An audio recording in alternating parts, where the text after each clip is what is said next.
नमस्कार बच्चों, कैसे आप सभी। मैं आपका प्यारा एसएम सर आपका स्वागत करता हूं प्रयास हिंदी मीडियम के इस बैच में।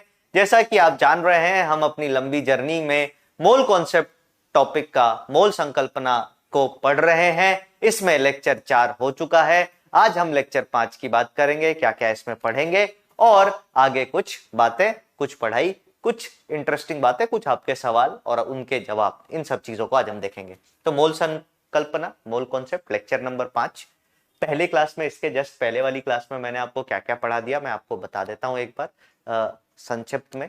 सबसे पहले चीज मैंने आपको जो लास्ट क्लास में बताई थी वो क्रमागत अभिक्रिया।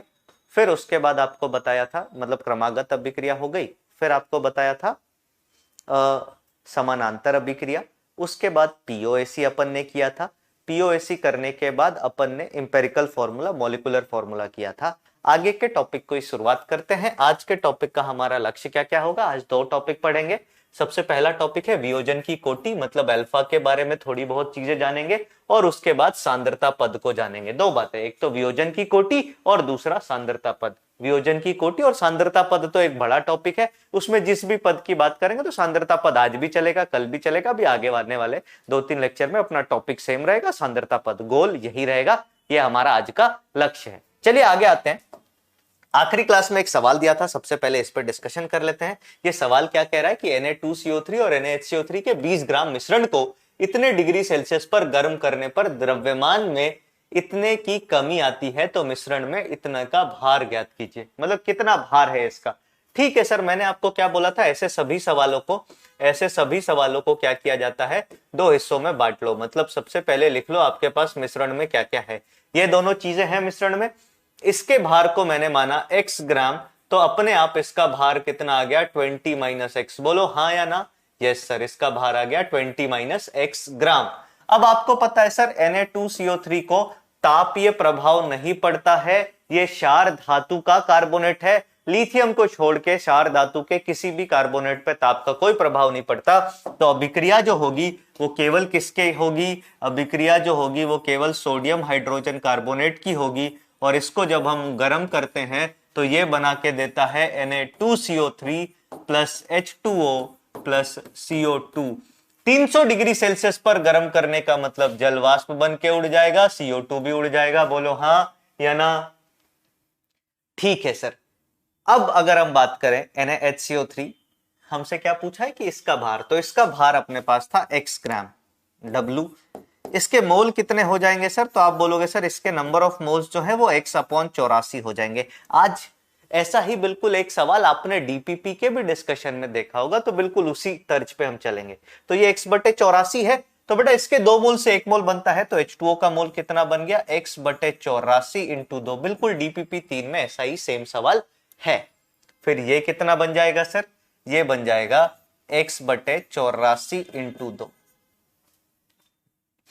क्लियर है क्या, क्लियर है। अब आप बोलोगे सर यहां से WH2O कितना आ जाएगा, तो WH2O जो है वो आ जाएगा 18x/84 इंटू 2। और WCO2 कितना आ जाएगा, तो ये आ जाएगा 18x/84 इंटू 2। यही आएगा क्या, नो सर ये 18x नहीं आएगा। WCO2 जो है इसको CO2 के मोलर भार से मल्टीप्लाई करेंगे तो 44x आ जाएगा। अब द्रव्यमान में आई कुल कमी जो है इन दोनों के द्रव्यमान के बराबर होगी और इसकी वैल्यू जो है वो 0.248 है। बिल्कुल सेम सवाल करवाया है सर, बिल्कुल सेम सवाल, मतलब ऑलमोस्ट सेम सवाल करवाया है आपको डीपीपी में। लेकिन डीपीपी में मिश्रण नहीं दिया था, केवल एक ही पदार्थ दिया था, उसका द्रव्यमान ज्ञात करना था। यहां पे बढ़ा के मिश्रण कर दिया है बस, और कोई फर्क नहीं है सर। तो मैं अगर देखूं तो इस इक्वेशन को इसके बराबर लिखूंगा, तो मुझे पता है 18 और 44 नीचे दोनों सेम ही है, ये दोनों जुड़ जाएंगे तो आ गया 62x/84 इंटू 2 किसके बराबर, तो 0.248 के बराबर।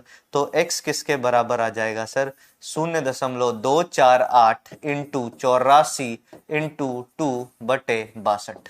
अरे हाँ ना बोल भाई, तो आप बोलोगे हाँ सर ये तो ठीक है। अच्छा अब देखो, इसको अगर अपन काटेंगे तो ये 4 बार में कट जाएगा और नीचे कितना आ जाएगा सर, ये 62 से 4 बार में कट जाएगा और नीचे इसको इधर भेजेंगे तो नीचे 1000 आ जाएगा। है ना। अब आंसर देख लेते हैं एक बार कैलकुलेटर देवता की मदद से। कैलकुलेटर देवता प्रकट हो जाइए। तो ये आ गया 84 इंटू 2, कितना आ गया सर 168। 168 इंटू 4 कितना आ गया 672, और इसको भाग दे दिया 1000 का। इसको भाग दे दिया किसका, और 1000 का। कुछ गड़बड़ कर दिया क्या अपन ने, एक बार कैलकुलेशन चेक कर लेते हैं फिर से, है ना। एक बार कैलकुलेशन चेक कर लेते हैं वापस से, पूरा ही कैलकुलेट कर लेते हैं। मान लो जब कैलकुलेटर का इस्तेमाल कर ही रहे हैं तो काटा पीटी क्यों कर रहे हैं। 0.248 ठीक है, इंटू 84 कहाँ गया, इंटू 84 ठीक है सर, इंटू 2, इसको इससे मल्टीप्लाई किया, इसको 2 से मल्टीप्लाई किया, ये आ गया 41 दशमलव इतना, और इसको भाग दे दिया किससे 62 से। इसको भाग दे दिया किससे 62 से, तो वही आंसर आ रहा है। तो x का भार कितना है सर 0.672 ग्राम। x का भार कितना है सर 0.672 ग्राम। इसका मतलब x का मान आ गया 0.672, मतलब ये 0.672 ग्राम था। तो आपसे भार किसका पूछा है, इसका पूछा है, तो आंसर आ जाएगा 20 माइनस एक्स आपका सही आंसर हो जाएगा। 20 माइनस एक्स आपका सही आंसर हो जाएगा। आगे चलते हैं सर, आगे चलते हैं अपने अगले टॉपिक पे। अगला टॉपिक जो हमें पढ़ना है वो पढ़ना है डिग्री ऑफ डिसोसिएशन, या जिसको हम वियोजन की कोटि कहते हैं। वियोजन की कोटि को अल्फा से रिप्रेजेंट किया जाता है, मतलब अल्फा इसका चिन्ह है, हम अल्फा से इसको दर्शाते हैं। इसकी बात करें तो होता क्या है, अल्फा क्या बताता है, तो यह अभिक्रिया के कुल मोल में से क्रिया करने वाले मोल का अनुपात बताता है। किस चीज का, अभिकारक का। किसी अभिकारक के कुल मोल में से कितने मोल क्रिया कर गए, ये कौन बताता है सर, ये अल्फा बताता है, वियोजन की कोटि बताता है, कितना वियोजन हो गया। जैसे मान लो एग्जाम्पल के लिए आपके पास एक कैसरोल में, एक पात्र में 10 रोटियां हैं। कितनी रोटी है सर, 10 रोटी है, तुमने 8 रोटी खा ली, तो प्रतिशत वियोजन कितना हुआ। आप बोलोगे सर टोटल 8 थी, 10 मतलब टोटल 10 थी, 8 खत्म हो गई, तो 8/10 इंटू 100 मतलब वियोजन 80%। 80% रोटियां खत्म हो गई। तो ये वियोजन बोल के सुनते हैं तो थोड़ा सा कठिन लगता है, रोटी बोल के करोगे तो बहुत आसान लगेगा। बात समझ में आ गई। इसी के लिए प्रैक्टिकल एग्जांपल बहुत इंपॉर्टेंट होता है। तो वियोजन से घबराना नहीं है सर। वियोजन वही चीज है, जैसे मान लो तुम्हारे पास 5 आम, तुमने 2 आम खा लिए, तो अब कितने प्रतिशत आम खत्म हो गए, वही वियोजन की कोटि है सर। आगे बात करें कि यदि अल्फा 0.2 है, इसका मतलब 20% अभिकारक क्रिया करके उत्पाद बना रहा है। मतलब अल्फा का मान जो है, अल्फा का मान जो है, अगर नॉर्मली लिखें तो अल्फा का मान क्या होना चाहिए सर, ये 1 से हमेशा कम होगा। मतलब 100% तो कभी क्रिया कर नहीं सकता, तो ये 1 या 1 से कम होगा, 0 या 0 से अधिक होगा। एक कप सर जब 100% अभिक्रिया हो जाए, 100% रिएक्शन होने पर, और 0 कप सर नो रिएक्शन, जब कोई अभिक्रिया नहीं हो तो अल्फा 0 हो जाएगा। जब कोई अभिक्रिया नहीं हो तो अल्फा 0 हो जाएगा। अल्फा को प्रतिशत बनाने के लिए, अल्फा को प्रतिशत बनाने के लिए इसको हम 100 से मल्टीप्लाई कर देते हैं, तो अल्फा परसेंटेज में आ जाता है सर। इस बात का ध्यान रखना। तो जैसे अल्फा 0.2 दिया है, इसका मतलब 100 का गुणा किया और परसेंटेज बता दिया, तो 20% अभिकारक क्रिया कर रहा है। तो यहां पे हमने क्या देखा, अल्फा का जो सूत्र होगा, अल्फा का जो सूत्र होगा उसको लिख लो। सबसे पहले ये बातें तो लिख ली, अब अल्फा का सूत्र लिख लो, फिर इससे रिलेटेड 1-2 सवाल करेंगे। अल्फा का जो सूत्र होगा वो क्या होगा सर, फटाफट बता दो। अल्फा का जो सूत्र होगा वो क्या होगा, तो क्रिया करे या क्रिया, या ऐसे लिख लेते हैं, अभिकारक की मात्रा, अभिकारक की मात्रा जो क्रिया करे बटे अभिकारक की कुल मात्रा, बटे अभिकारक की कुल मात्रा, अभिकारक की कुल मात्रा। बात समझ में आई।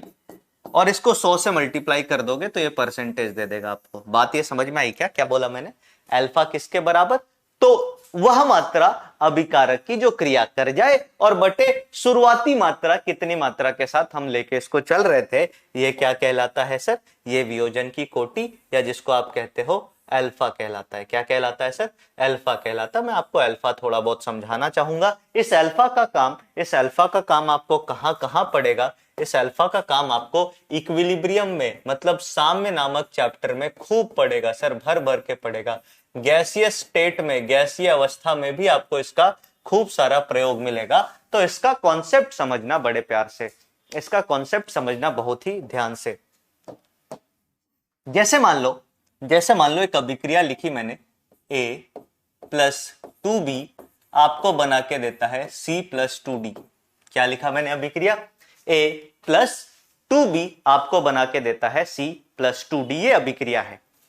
अब इस अभिक्रिया में, पहले सिंपल अभिक्रिया ले लेते हैं। चलो इतनी बड़ी अभिक्रिया नहीं, पहले सिंपल अभिक्रिया ले लेते हैं। सिंपल अभिक्रिया है 2A आपको बना के देता है 3B। सिंपल अभिक्रिया, एक अभिकारक की अभिक्रिया। अब मान लो किसी समय पे, किसी टाइम t पर जब t बराबर 0 था तो A की मात्रा आपके पास कितनी थी? A की मात्रा आपके पास छोटा a मोल थी, मोल ही मान लो, छोटा a थी। B कितना था? 0 था सर। आप जिस समय पर अल्फा ज्ञात करना चाहते हो, वियोजन की कोटि ज्ञात करना चाहते हो, उसको टाइम t कह देता। मान लो 10 सेकंड हो सकता है, 15 सेकंड हो सकता है, सवाल में दे रखा होगा। इस टाइम पर A में से एक में कुछ तो कमी आएगी सर, कुछ तो A क्रिया करेगा। A कितना क्रिया करेगा? तो A में से मान लो मैंने माइनस कर दिया x, तो B बन जाएगा। तो B कितना बनेगा? x। अब ये x अगर ऐसे बनाओगे ना तो सीमांत, मतलब आपको रस समीकरण मिति का ध्यान रखना होगा। मैं आपको एक छोटी ट्रिक बताता हूं जिससे रस समीकरण मिति ध्यान में रखते ही या नहीं रखो तो भी खेल हो जाएगा। क्या करना है? कभी भी किसी भी अभिकारक से x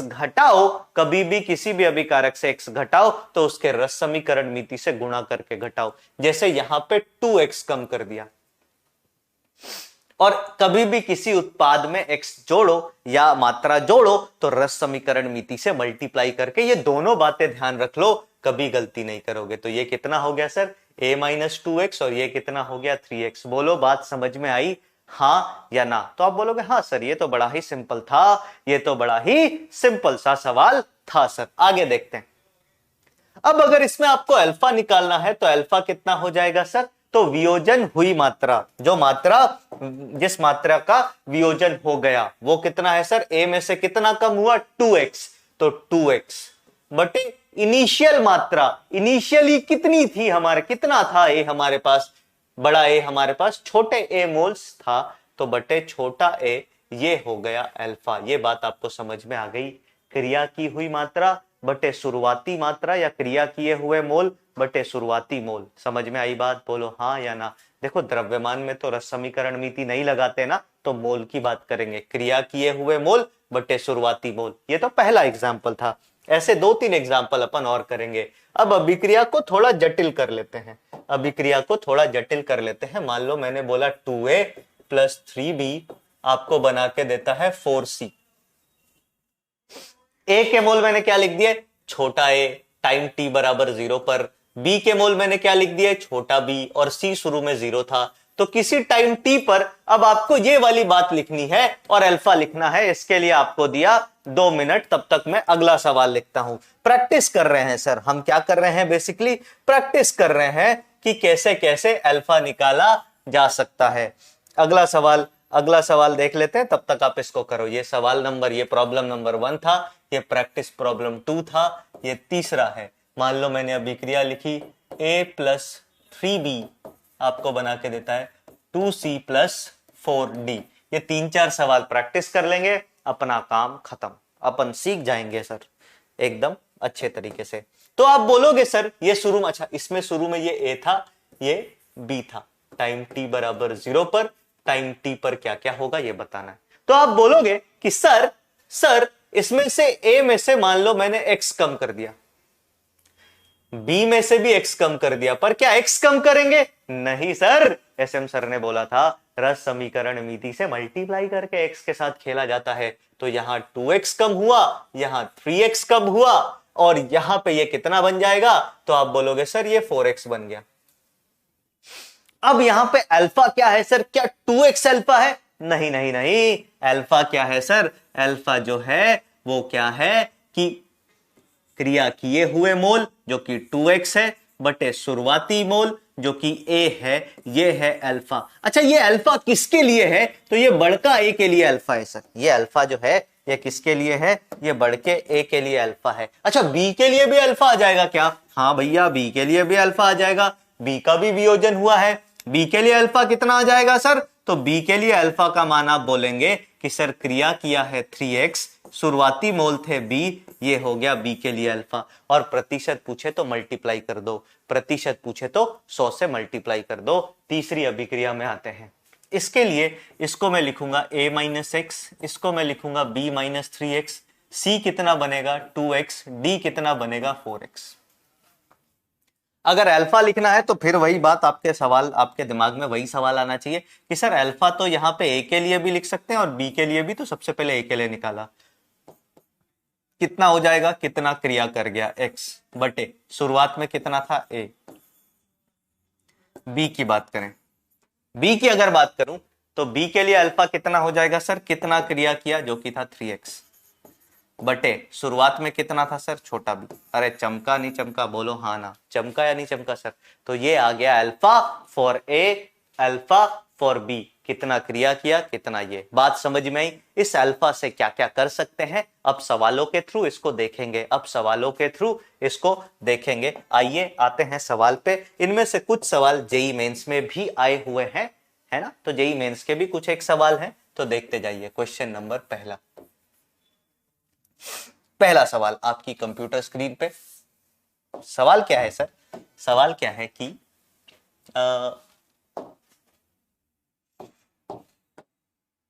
अमोनिया के 2 मोल का तापीय विघटन होने पर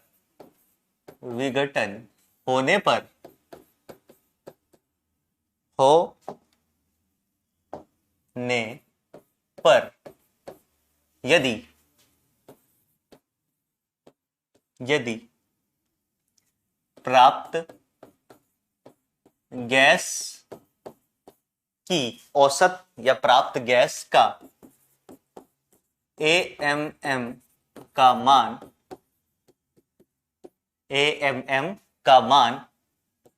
13.5 ग्राम है, कितना है सर, 13.5 ग्राम है, तो अल्फा का मान ज्ञात करें।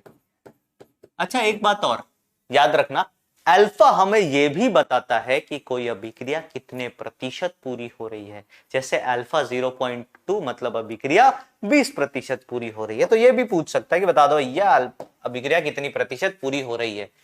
तो देखते हैं सर, देखा जाए क्या दे रखा है, अमोनिया के 2 मोल थे, अमोनिया के 2 मोल मतलब सबसे पहले मैंने क्या लिखा NH3, क्या लिखा सर NH3 का तापीय विघटन होने पर प्राप्त होता है N2 और साथ में H2 पर जब तक अभिक्रिया संतुलित नहीं होगी तो हम कुछ काम नहीं कर सकते। सबसे पहले अभिक्रिया को संतुलित कर लिया सर और लिख दिया, इसके 2 मोल हमें दे रखे हैं, ये 0 और ये 0, कब, जब समय था 0। किसी टाइम t पर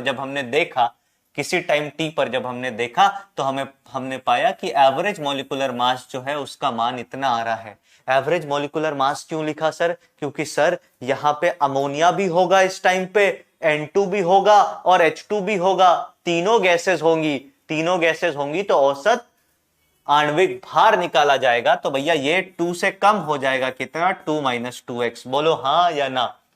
ये कितना बन जाएगा सर, तो आप बोलोगे सर ये देखो x बन जाएगा और आगे रस समीकरण मितीय गुणांक से मल्टीप्लाई कर दिया तो 1x, और ये कितना बन जाएगा सर, ये बन जाएगा 3x। ठीक है सर, बहुत बढ़िया, बहुत सिंपल। हमें आगे एक बात और पता है कि सर अगर अल्फा निकालना है ना तो अल्फा का मान कितना हो जाएगा सर, 2x/2, यही होगा क्या, 2x/2। 2x/2 में हम फंस कहां पे रहे, x पे आके फंस रहे हैं। x का मान कैसे ज्ञात किया जाए? तो x का मान ज्ञात करने के लिए आपको AMM पे खेलना होगा sir. AMM average molecular mass किसी मिश्रण का निकालते हैं, गैसीय मिश्रण का, और इसके लिए SM सर ने एक प्यारा सा फॉर्मूला दिया था। SM सर ने बोला था भैया कुछ मत करना, टोटल भार जोड़ दो और टोटल मोल से उसका भाग दे दो। तो मैंने क्या बोला कि सर AMM का फॉर्मूला जो है वो किसके बराबर होता है? तो कुल भार बटे कुल मोल। क्या बोला सर? चमका नहीं चमका? हाँ ना बोलो। कुल भार बटे कुल मोल। कुल भार कितना है सर? तो अमोनिया के इतने मोल, N2 के इतने मोल, H2 के इतने मोल, सबका मोल पता है। तो मोल की संख्या इंटू मोलर भार, मोल की संख्या इंटू मोलर भार, मोल की संख्या इंटू मोलर भार। तो AMM के लिए सबसे पहले क्या लिखा? कुल भार। तो सबसे पहले अमोनिया के मोल की संख्या क्या है? 2 - 2x इंटू इसका मोलर भार 17, प्लस नाइट्रोजन के मोल की संख्या कितनी है सर? x इंटू इसका मोलर भार तो 28x, प्लस H2 के मोल की संख्या कितनी है सर? 3x और इसका मोलर भार 6, तो प्लस 6x। ये आ गया ऊपर वाली संख्या, ये आ गई ऊपर वाली संख्या। इस पूरे संख्या को भाग दे दिया किससे? कुल मोल्स से। कुल मोल्स कितने हैं सर? तो अमोनिया के मोल प्लस, अब सब जुड़ जाएंगे सर, प्लस N2 के मोल और प्लस H2 के मोल। तो आप यहां पे देखेंगे, आप यहां पे पाएंगे कि ये 17 इससे मल्टीप्लाई हो गया, ये आया 34, ये इससे मल्टीप्लाई हुआ माइनस का 34x, इन दोनों को जोड़ दिया तो ये प्लस का 34x, और इसको भाग दे दिया कुल किससे सर? इसको जोड़ेंगे तो 2 - 2x और प्लस 4x, तो ये आ गया 2 + 2x। ये बात आ गई अपने पास? बोलो हाँ या ना। ठीक है सर। यहां से 34x से 34x कैंसल आउट हो गया, और AMM का मान यहां पे लेके आ रहा हूं सर। AMM को, AMM का मान मेरे पास कितना आ गया सर? यहां से ये आ गया 34/2, कॉमन ले लिया तो 1 - 1 + x, 2 से उड़ा दो सर, ये 17 आ गया क्या? तो ये आ गया 17/1 + x। अरे हाँ ना बोल? हाँ सर। अब एक बात बताओ सर, AMM का मान इतना है, हमें AMM की वैल्यू इतनी दे रखी है 13.5, हमें AMM की वैल्यू 13.5 ग्राम दे रखी है, तो हम इसको यहां चिपका देंगे सर। तो मैं लिखूंगा 13.5 बराबर 17/1 + x। इसको भेजा इधर, इसको भेजा इधर, तो यहां से मैं क्या लिखूंगा? फटाफट बताओ। इसको भेजा इधर तो यहां से मैं क्या लिखूंगा? 13.5 + 13.5x बराबर 17। यस और नो? और मैं x को इधर रखूं तो मैं लिखूंगा 13.5x बराबर 17 - 13.5, और x बराबर हो जाएगा, इसको सब्ट्रैक्ट किया तो ये कितना आ रहा है सर? 3.5 आ रहा है क्या? देख लो एक बार फटाफट। 3.5 3.5 3.5 आ रहा है क्या? हाँ सर आ रहा है। तो ये आया 3.5/13.5। तो x का मान आ गया अपना, कैलकुलेटर देवता, x का मान आ गया अपना 3.5/13.5। कितना? 0.259। x का मान कितना आ गया सर? x बराबर आ गया 0.259। x का मान आ गया 0.259। और अगर प्रतिशत पूछा है, अल्फा पूछा है, अगर केवल अल्फा पूछा है तो अल्फा यहां पे x के बराबर है जो कि 0.259 है, और अगर परसेंटेज पूछा है तो परसेंटेज 25.9%, या फिर आप देखोगे तो 26%। अगर नियरेस्ट इंटीजर टाइप में सवाल आया तो ऐसा कर देंगे। ये सवाल प्यारा था सर, समझ आया कि नहीं आया? मैंने आपको बोला था ना कि मोल कॉन्सेप्ट से रिलेटेड या एवरेज मॉलिक्यूलर मास से रिलेटेड अच्छे अच्छे सवाल आते हैं सर, अच्छे अच्छे सवाल आते हैं। एक सवाल और आपका होमवर्क, एक सवाल और आपका होमवर्क जो जेई मेंस में बिल्कुल ऐसा ही सवाल आया था। मैं डेटा थोड़ा सा मॉडिफाई कर रहा हूं, मैं डेटा थोड़ा सा मॉडिफाई कर रहा हूं सर, क्योंकि मेरे को ऐसा लगता है, देखो जेई मेंस के सवाल तो तुम्हें कहीं भी मिल जाएंगे और वो तो तुम कर ही लोगे। अलग सवाल करो ना, थोड़ा सा नया सीखो ना कुछ, वैसे ही अलग सवाल। तो मैंने बोला निम्न अभिक्रिया के लिए, निम्न अभिक्रिया के लिए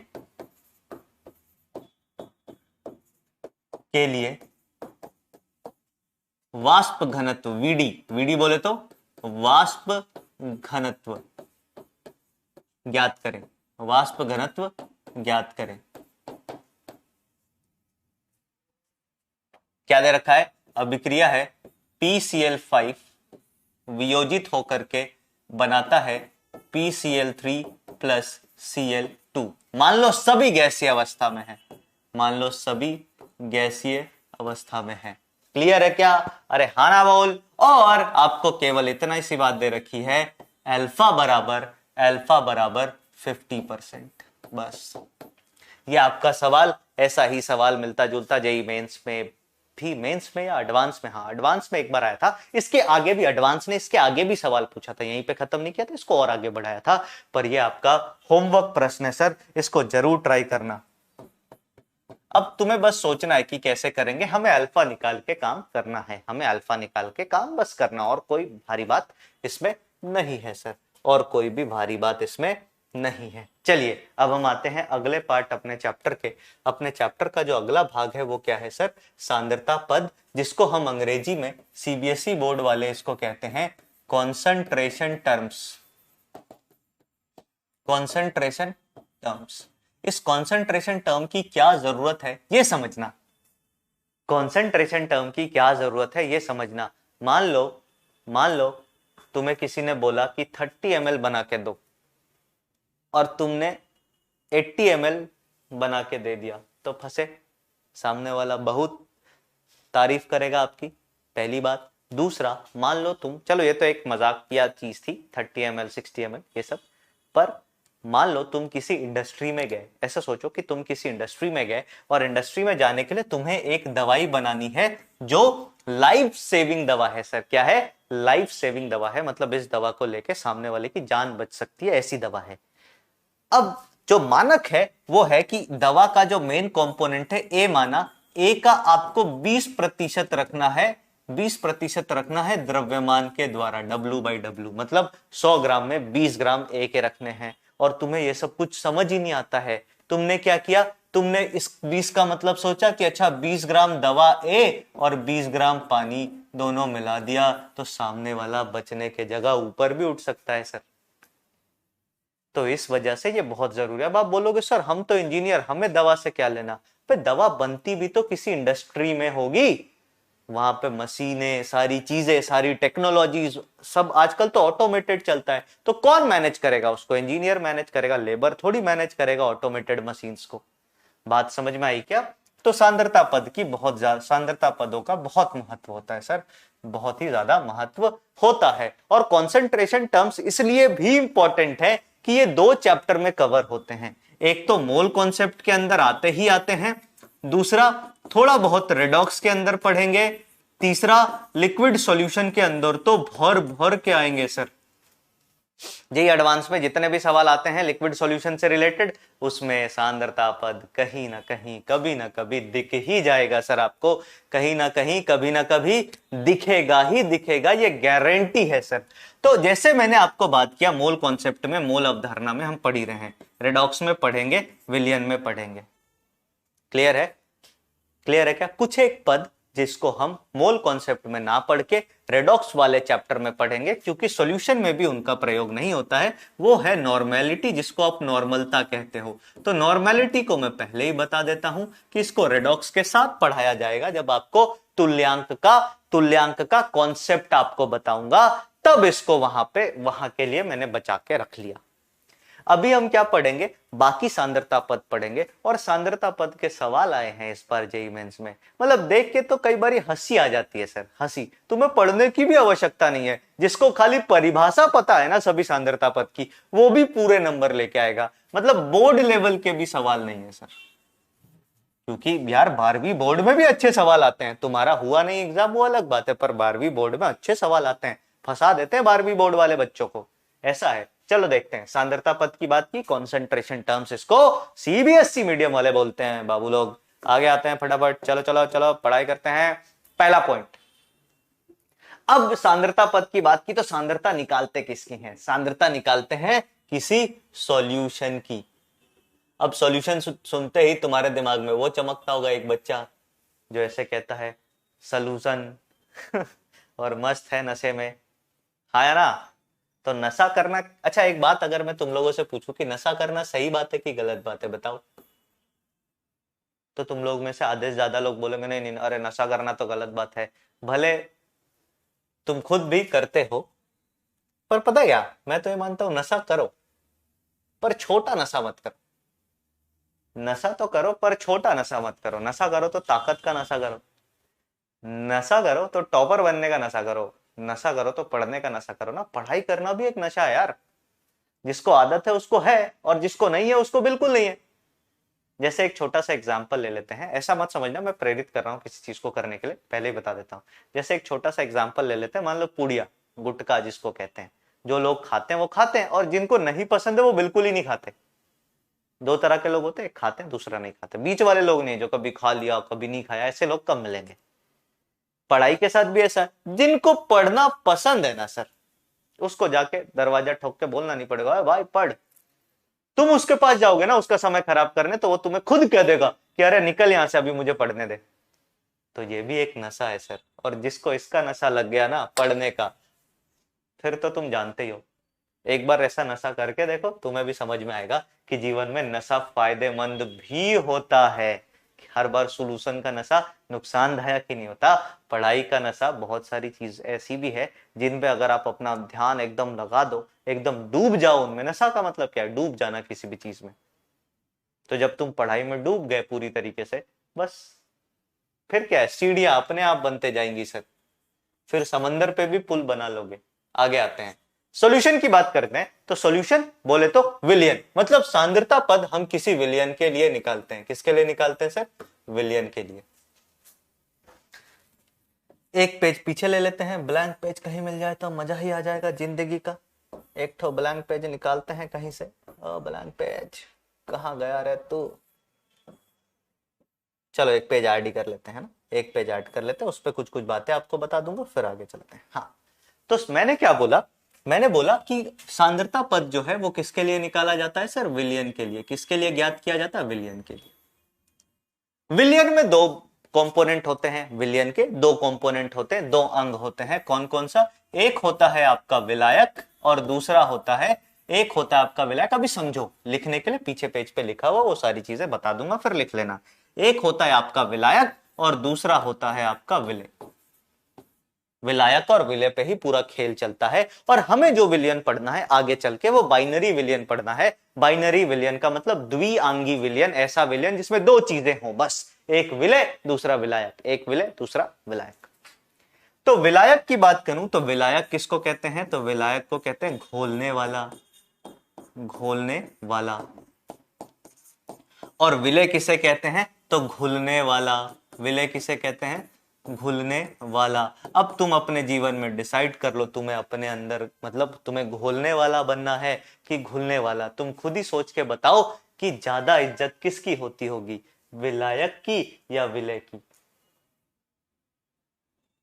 बताओ। ये खुद से विचार करना है ना कि क्या होना चाहिए जीवन में, घोलने वाला बनना चाहिए या घुलने वाला बनना चाहिए। चलो वापस आते हैं सवाल पे, इन सब चीजों पे। तो विलियन जो है, विलियन जो है, विलियन क्या होता है सर? एक समांगी मिश्रण। क्या होता है सर? समांगी मिश्रण। विलियन एक समांगी मिश्रण होता है। समांगी मिश्रण को अंग्रेजी भाषा के अंदर कहते हैं होमोजीनियस मिक्सचर। क्या कहते हैं सर? Homogeneous mixture. मिक्सचर बोले तो विलियन, मिश्रण मिश्रण, और समांगी बोले तो होमोजीनियस। होमोजीनियस मिक्सचर की खासियत, में इनकी परिभाषाएं नहीं बता रहा, परिभाषा बता के आपका समय खराब नहीं कर रहा, मतलब लिखवा के आपका समय खराब नहीं कर रहा, क्योंकि मैं मानता हूं इसकी परिभाषा से आपको ज्यादा लेना देना नहीं है। हाँ, बस परिभाषाएं पता जरूर होनी चाहिए, बिना पता हुए अगर करोगे तो फंस जाओगे। तो समझा दे रहा हूं, समझो, बहुत सिंपल है, मैं इसकी गारंटी लेता हूं। एक बार समझ लोगे तो कभी लिखने की जरूरत नहीं पड़ेगी। तुम सो के उठोगे ना, 40 साल बाद भी कोई पूछेगा तो बता दोगे यही बात, एकदम ऐसा समझाऊंगा। तो भैया ये क्या है सर? ये समांगी मिश्रण है। समांगी मिश्रण की खासियत ये होती है, समांगी मिश्रण की खासियत ये होती है कि हर जगह आपको एक जैसे घटक मिलेंगे। क्या मिलेंगे सर? एक जैसे घटक, मतलब इसकी सांद्रता थ्रू आउट समान रहेगी। इसकी सांद्रता थ्रू आउट समान रहेगी, सेम होगी, बराबर होगी, बदलेगी नहीं। जैसे मान लो तुमने लंगर लगवाया, तुम्हारा जेई एडवांस में सिलेक्शन हो गया, 100 रैंक आ गई, तुम्हें आईटी बॉम्बे में सीएससी मिल गया, तुमने लंगर लगवा दिया, लंगर में तुमने शरबत बंटवाया, अब शरबत बंटवाओगे तो तुमने शरबत एक ड्राम में तैयार कर लिया, है ना, और ड्राम में शरबत तैयार कर लिया, चीनी वीनी घोल के, मान लिया जितने चीनी आवश्यकता थी उतनी घुल गई, सारी चीनी घुल गई। अब तुम एक बात बताओ, अगर मैं ड्राम के, पहला बंदा जो पिएगा वो तो ड्राम के ऊपर से शरबत पिएगा, और आखिरी बंदा जो पिएगा वो नीचे वाले से पार्ट से पिएगा, तो दोनों के मिठास में कमी होगी या सेम होगा? अगर इस सवाल का जवाब दे दिया तो तुम समांगी मिश्रण समझ गए। तो आप बोलोगे सर दोनों का मिठास सेम होगा क्योंकि सारी चीनी घुल चुकी है, अब एक बार जो घुल गया वो सब एक जैसे हो गए, फिर अंतर नहीं। जैसे चाय बना लो घर पे यार, चाहे ऊपर वाला कप पियो, चाहे नीचे से एक कप, अंत में एक कप लेके पियो, चाय का स्वाद, चाय में मिठास एक जैसी ही होगी। तो ऐसे विलयन को हम समांगी विलयन कहते हैं, ऐसे विलयन को हम समांगी विलयन कहते हैं। बाकी इनके बारे में और बहुत सारी बातें नहीं जाननी, तो जैसा मैंने बोला समांगी विलयन मतलब सांद्रता हमेशा समान रहेगी सर। और एक बात याद रखना, सांद्रता पद जो होता है, कोई सा भी सांद्रता पद उठा के ले लो, कोई सा भी सांद्रता पद उठा के ले लो, या कोई सा भी सांद्रता निकाल लो, अगर एक विलयन के लिए सांद्रता x है, कोई सी भी सांद्रता पद, मान लो मोलैरिटी निकाली, मोलरता x आई, तो ये बात की गारंटी है कि उसी विलयन का तुम 10 ग्राम लो, उसी विलयन का तुम 100 ग्राम लो, उसी विलयन का तुम 1000 ग्राम लो, सांद्रता सेम आएगी, सांद्रता नहीं बदलती सर, सांद्रता नहीं बदलती। क्लियर है क्या? ठीक है सर। तो दो घटक हो गए, एक विलायक और एक विलय। विलायक घोलने वाला, विलय घुलने वाला, तो ये दो बातें होंगी। अब सांद्रता किसकी निकाली जाती है? तो सांद्रता विलय की नॉर्मल, मतलब जनरली सांद्रता विलय की निकाली जाती है। सांद्रता पद हमें यह बताता है कि कितना विलय घुला हुआ है कितने विलायक में। सांद्रता नॉर्मली क्या बताती है? कितना विलय घुला हुआ है कितने विलायक में। तो सांद्रता पद का कॉन्सेप्ट समझ गए आप, सांद्रता पद का कॉन्सेप्ट समझ गए आप कि आपकी दाल ज्यादा नमकीन बनानी है या कम नमकीन बनानी है, ये कौन डिसाइड करेगा? तो ये डिसाइड करने वाला कारक है कॉन्सेंट्रेशन टर्म या फिर सांद्रता पद। क्लियर? एकदम चकाचक। आगे बढ़ते हैं सर, नेक्स्ट पॉइंट पे चलते हैं, कुछ डेफिनेशंस लिख लो। तो सांद्रता पद क्या है? किसी विलयन में संघटकों की मात्रा बताने वाले पदों को सांद्रता पद बोलते हैं। और हम किस संघटक पे फोकस करेंगे? तो हम विलय पे फोकस करेंगे। अरे भैया विलय की मात्रा पता चल गई तो बचा हुआ विलायक, विलय की मात्रा अगर पता चल गई तो बचे हुए विलायक सर। आगे आते हैं, विलयन के दो घटक कौन कौन से सर? विलय और विलायक। विलय को हम सीबीएसई बोर्ड में सोल्यूट कहते हैं और विलायक को हम सॉल्वेंट कहते हैं। तो पूरा खेल सोल्यूट और सॉल्वेंट का ही चलेगा। अगला पॉइंट, अब एक चीज ये आती है कि सर विलय और विलायक कौन होगा, ये कैसे डिसाइड करेंगे? तो इसको डिसाइड करने का दो नियम होता है, इसको डिसाइड करने के दो नियम होते हैं। अमूमन लोग एक बता देते हैं जो ज्यादा मात्रा में ये आपके दिमाग में होती है, पर जो बात बता रहा हूं उसको बड़े ही ध्यान से समझना। एक होता है फेज, अवस्था जिसको कहते हैं, फेज कह लो या फिर इसको कह लो अवस्था, है ना। तो इसके अनुसार डिसाइड किया जाता है कि विलय कौन विलायक कौन। अवस्था के अनुसार ही हम डिसाइड करते हैं कि विलय कौन और विलायक कौन। तो सुनते जाना मेरी बात ध्यान से। अगर विलय और विलायक का निर्धारण दो प्रकार से किया जाता है, पहला भौतिक अवस्था और दूसरा यदि दोनों द्रव हो तो मात्रा के आधार पे, है ना। ये दूसरा छोड़ दो। तो पहला भौतिक अवस्था के आधार पे। भौतिक अवस्था के आधार पे क्या होता है कि अगर मान लो जैसे L का मतलब लिक्विड, S का मतलब सॉलिड और G का मतलब गैस, ठीक है।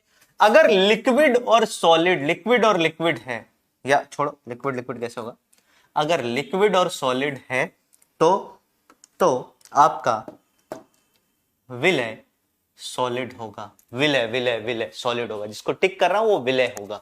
अगर आपका लिक्विड और गैस है तो विलय गैस होगा। और अपने को लिक्विड सॉल्यूशन पढ़ना है, ऐसे तो सॉलिड सॉल्यूशन भी होता है सर।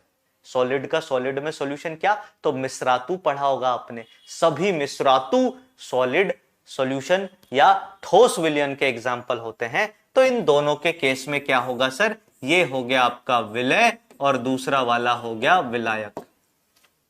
अब आपके मन में सवाल आता है सर, कुछ कुछ सवाल जो बच्चों के मन में आता है, अच्छा सर इसका मतलब अगर मैंने 1 किलो चीनी लिया और 1 बूंद पानी लिया तो पानी विलायक। अबे विलयन बना तो पहले बेटा, 1 किलो चीनी और 1 बूंद पानी में विलयन बनेगा ही नहीं। तो विलयन बनने के बाद की बात होती है सर, विलयन बनने के बाद की बात होती है कि अगर ठोस है तो लिक्विड ही विलायक होगा, अगर गैस है तो भी लिक्विड ही विलायक होगा। जैसे कोका कोला ले लो, उसमें CO2 घुला पड़ा है तो CO2 विलय, कोका कोला का पानी विलायक। बात समझ में आ गई? ठीक है सर। तो पहला पॉइंट अपन ने क्या लिखा कि विलय विलायक का निर्धारण 2 प्रकार से किया जाता है। पहला, भौतिक अवस्था, ठोस को विलय लेंगे, द्रव को विलायक लेंगे, गैस को भी क्या लेंगे सर, गैस को विलय लेंगे। ये कब जब एक घटक कम से कम लिक्विड हो, अपने को लिक्विड सॉल्यूशंस ही पढ़ने हैं तो एक घटक हमेशा लिक्विड होगा। अब आपके मन में दुविधा ये आएगी कि सर मान लो मैंने लिक्विड को ही लिक्विड के साथ मिला दिया, तब क्या करेंगे? तब आता है वो खेल जो तुम आज तक खेलते आए हो, द्रव्यमान वाला। अगर लिक्विड को ही लिक्विड में मिला दिया तो हम क्या करते हैं, तो मात्रा के आधार पर हम आधारित करते हैं, अधिक मात्रा जिसकी वो विलायक और कम मात्रा जिसकी वो विलय। तो क्या बोला मैंने, जब दोनों की ही अवस्था सेम हो जाए, दोनों घटकों की अवस्था, दोनों घटकों का फेज सेम हो जाए, तब ये खेल खेलते हैं, तब ये खेल खेला जाता है। चलिए सर आते हैं अगले पेज के ऊपर, ये वाली बात कर ली। अब कुछ यहां पे बातें आपको और बता दूं। हम जो है सांद्रता पद, जिसको मैं अंग्रेजी में लिख दूं, आपको परेशानी नहीं होनी चाहिए और आपको खुद भी लिख लेना चाहिए यार, थोड़ी बहुत अंग्रेजी तो सीख लो यार, काम ही आएगी, काम ही। अच्छा, कुछ बच्चे ऐसे परेशान थे, सर ITBHU में तो करवा रहे हैं, शायद हिंदी में बीटेक, प्रस्ताव है, अभी आपके पास प्रस्ताव है कि हिंदी में बीटेक कराना है। एक बात बताओ, तुम हिंदी में, जैसे मैंने बोला ना कि हिंदी में इस देश का दुर्भाग्य है, हिंदी में हायर स्टडीज, टेक्निकल स्टडीज बिल्कुल ही नहीं होती। कुछ बच्चे दिल पे ले गए कि नहीं सर, हमारे गांव के बगल में बनारस है, बनारस में ITBHU है, उन्होंने एक पहल की है, अब प्रस्ताव पारित किया है सर। अब तुम सोचो इसके पीछे समस्या क्या क्या है। पहले तो तुम बुक कहां से लाओगे, नहीं ले आ पाओगे। दूसरी बात, जब तुमने आज तक सभी इंजीनियर को अंग्रेजी में ही पढ़ा के इंजीनियर बनाया है, तो भैया मुझे बताओ कि ये इंजीनियर हिंदी के टर्म सीखेंगे कहां से? तुम मान लो अभी तक हिंदी माध्यम के विद्यार्थी हो, तुमको IIT बॉम्बे पहुंचा दिया मैंने, हम लोगों ने मिलकर IIT बॉम्बे पहुंचा दिया, वहां जाके हो जाएगा तुम्हारा अंग्रेजीकरण। और बेटा एक बार तुम्हारा अंग्रेजीकरण हो गया तो अब तुम सारे टर्म अंग्रेजी में पढ़ रहे हो, कंप्यूटर अंग्रेजी में पढ़ रहे हो, तुम सब कुछ तो अंग्रेजी में ही पढ़ रहे हो, तो बेटा तुम कहां से हिंदी यूज कर पाओगे? अबे कैसे पढ़ाओगे सामने वाले को हिंदी में? वहां पे मोल प्रवास थोड़ी पढ़ाना होता है यार, वहां पे मोल प्रवास तो 1 सेमेस्टर है, खत्म 1 सेमेस्टर में। उसके बाद तो फिर फंस जाओगे तुम, उसके बाद तो फिर तुम फंसोगे ना सर। और किसी ने पढ़ाई नहीं है तो पढ़ाएगा कौन? तो तुम विदेश से तो नहीं लेके आओगे हिंदी के मास्टर। तो अभी समस्या है सर, ये प्रस्ताव पारित है, इसको ग्राउंड पे उतारने में ही 10-15 साल लग जाने चाहिए, सही रूप से अगर ऐसा करना 15-20 साल, मतलब एक जनरेशन पहले बनेगी, एक जनरेशन IIT की ऐसी होगी जो हिंदी में पास आउट होगी, फिर वो पढ़ाना चालू करेगी सबको हिंदी में, तब हो सकता है। तब तो ऐसा भी होगा कि हिंदी मीडियम से पढ़ा हुआ विद्यार्थी, उनके लिए लेक्चर की वैकेंसीज भी आना चालू हो जाएंगी, क्योंकि एक लेक्चरर की वैकेंसी, क्योंकि एक IIT ने हिंदी में बढ़ा दिया तो बाकी सब भी लग जाएंगे इस होड़ में। तो ये भी बढ़िया प्रोफेशन है, कल को IIT से पास आउट हो, IIT में प्रोफेसर बन जाओ, बढ़िया जिंदगी, ऐश मौज करो, रिसर्च करो, और क्या चाहिए लाइफ में। हाँ भैया, तो हम कहां थे? कॉन्सेंट्रेशन टर्म कुल 2 प्रकार के होते हैं, एक तो बिना मोल वाले, जिसमें मोल शब्द का नाम और निशान नहीं है, और दूसरा जिसमें मोल शब्द का नाम और निशान दोनों हो। तो बिना मोल के आने वाले कॉन्सेंट्रेशन पद कौन कौन से हैं सर? तो इसमें मोस्टली आता है द्रव्यमान प्रतिशत, W/W प्रतिशत, दूसरा W/V प्रतिशत, तीसरा V/V प्रतिशत, चौथा पी पी एम पांचवा, पी पी बी और आखिरी बड़ा एस जिसको सामर्थ्य कहते हैं, ये बिना मोल के आते हैं सर, ये बिना मोल के, इसमें मोल वोल निकालने की आवश्यकता नहीं, ऐसे ही पता लग जाएगा। हाँ, कुछ सांद्रता पद जो मोल के आते हैं वो ज्यादा इंपॉर्टेंट हो जाते हैं सर। कौन कौन से? एक तो बड़का एम जिसको हम मोलरता कहते हैं, क्या कहते हैं सर? मोलरता। दूसरा छोटका एम जिसको हम क्या कहते हैं सर? मोललता। उसके बाद आता है एक एक्स जिसको हम क्या कहते हैं? मोल प्रभाज। मोल प्रभाज या मोल भिन्न, दोनों बात कही जाती है। तो कुछ ये सांद्रता पद हैं जो हमें पढ़ने, हमारे लिए जो ज्यादा इंपॉर्टेंट है उसको मैं पहले टिक करता हूं। हमारे लिए 1 2 3 4 5 6 7 8 9 ज्यादा इंपॉर्टेंट है। चलो इसमें से सामर्थ्य को मैं थोड़ा सा पीछे रख सकता हूं, ये इंपॉर्टेंट नहीं है। इसके बाद हमें कुछ विशेष प्रकार के सांद्रता पद भी हमें देखने हैं अपने सिलेबस में एडवांस के लिए। एडवांस में ऐसे सवाल आ जाते हैं, वो क्या है सर? सबसे पहला तो H2O2 का आयतन सामर्थ्य। अब ये सामर्थ्य और आयतन सामर्थ्य दोनों अलग है। H2O2 का आयतन सामर्थ्य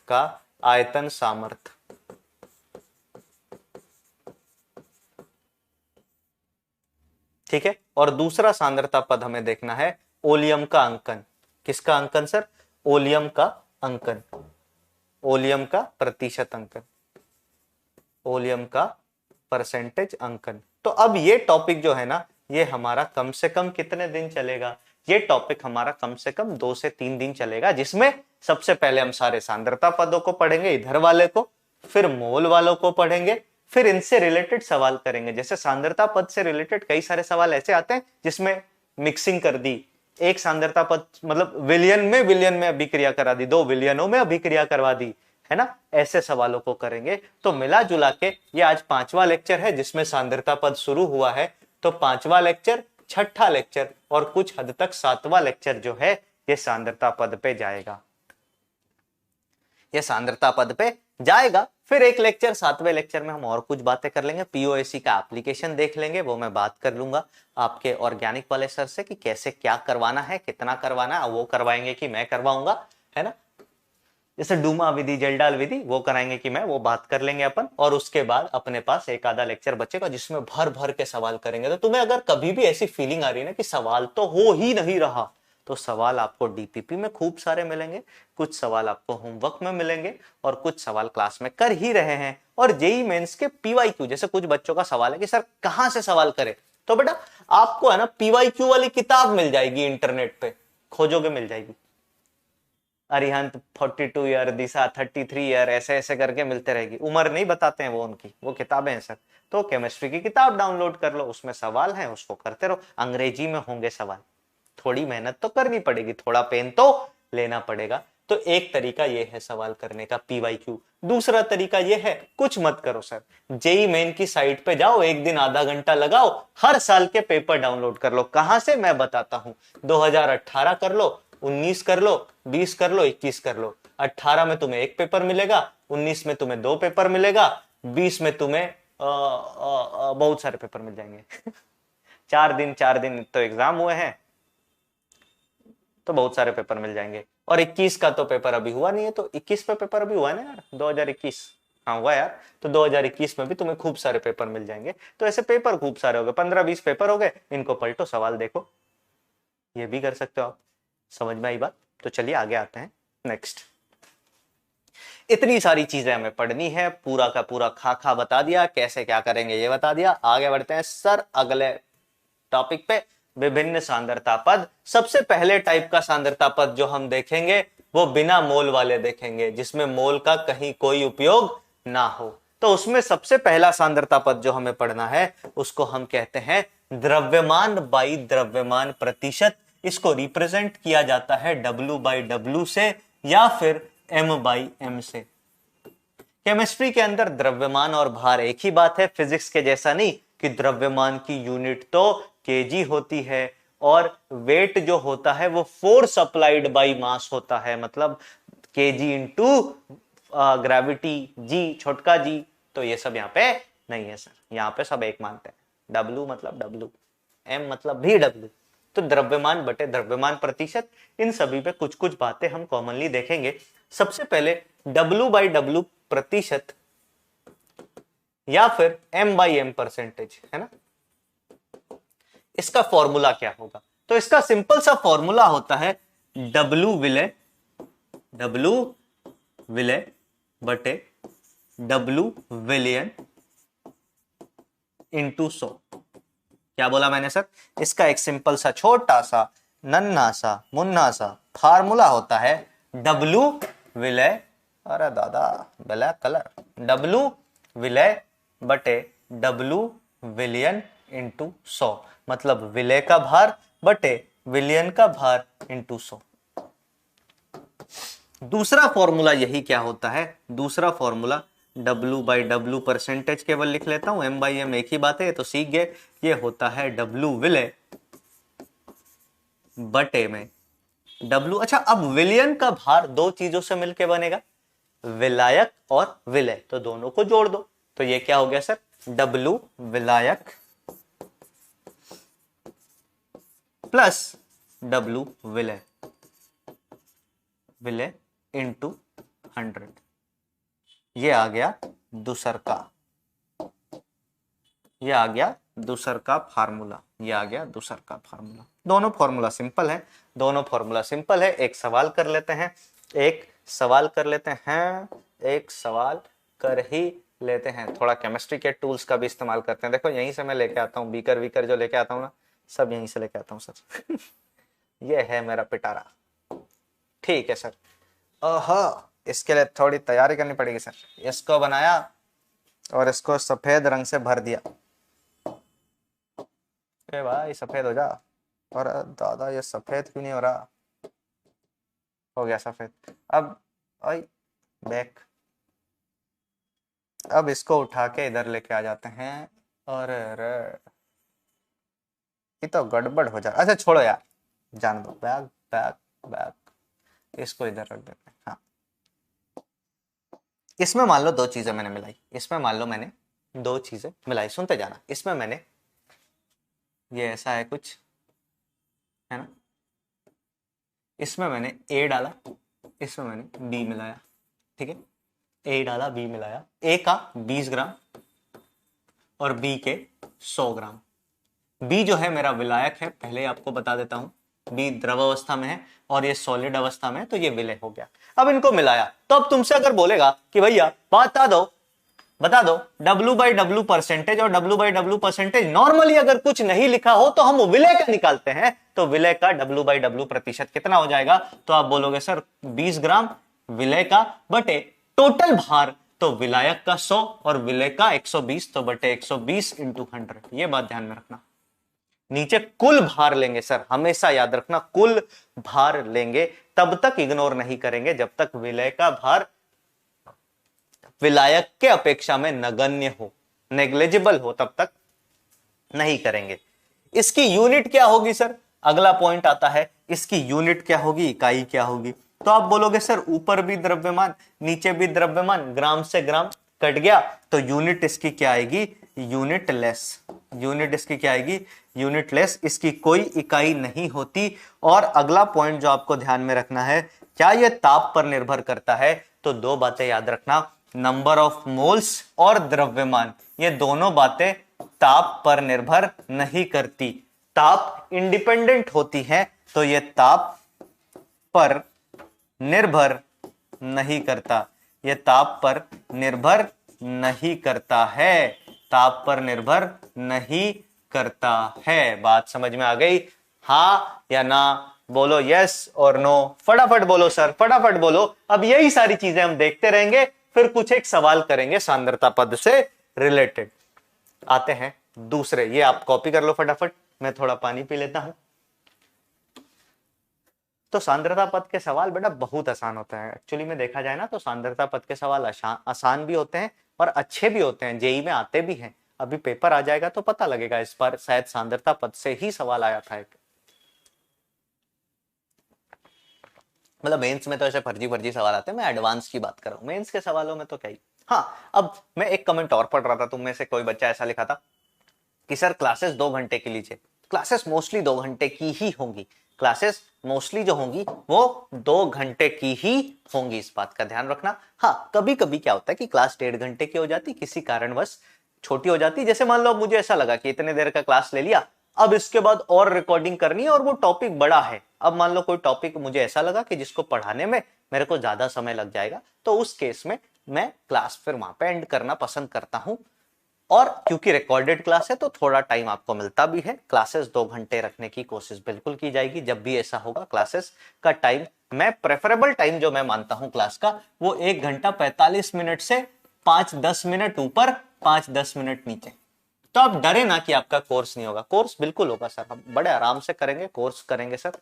मैं आपको बता रहा हूं कि एक बारी मैं इससे पहले जहां पे था, तो एक बारी एक इंस्टीट्यूट, कुछ इंस्टीट्यूट के बच्चे आए हमारे पास बीच सेशन में, और उनकी क्लासेस लेनी मैंने शुरू की थी, आप मान के चलो नवंबर से इनऑर्गेनिक की क्लासेस लेनी शुरू की थी। और इनऑर्गेनिक कुछ भी नहीं पढ़ा था उन्होंने, और नवंबर से लेकर के फरवरी तक उनका इनऑर्गेनिक कर दिया था। और ऐसा भी नहीं कि पढ़ाया नहीं, पढ़ाया सब कुछ, पूरा जितना बाकी बैचेस में पढ़ाया उतना उनमें भी पढ़ाया। हाँ, तो ऐसे घबराने की बात नहीं है, आप बिल्कुल ना घबराए, कोर्स बिल्कुल पूरा होगा सर। इन सब चक्करों में पढ़ो ही मत ना, तो कोर्स पूरा करना तुम्हारा काम थोड़ी है, वो तो हमारा काम है। तुम्हें पढ़ना है बस, जितना पढ़ा दिया जाए उतना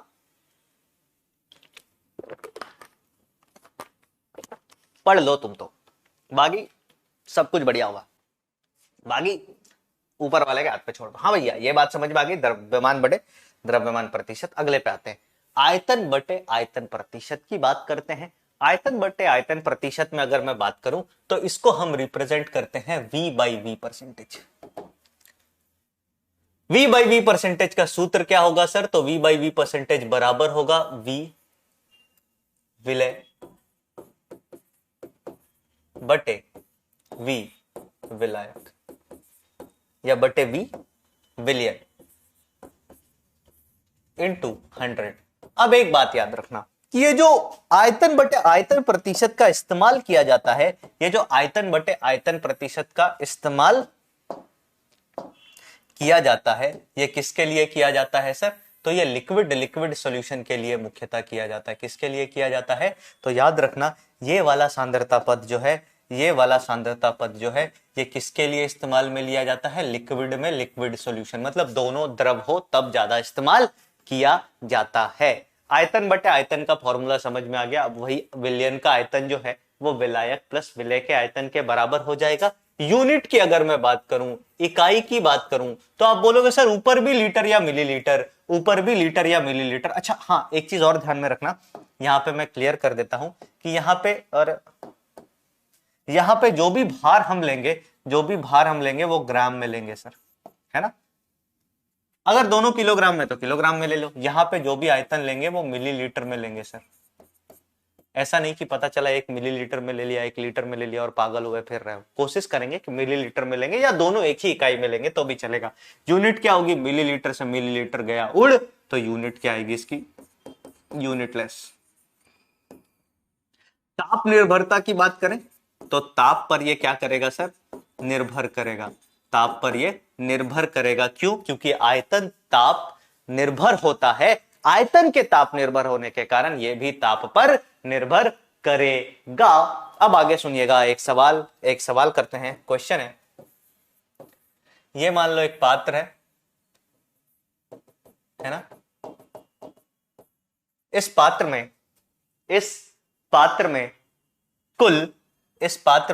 कुल आयतन जो है इसका वो है 100 मिलीलीटर। कितना आयतन है? 100 मिलीलीटर।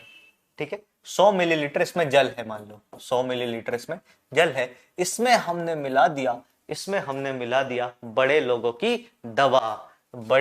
दवा, मतलब C2H5OH। और कितना मिलाया सर?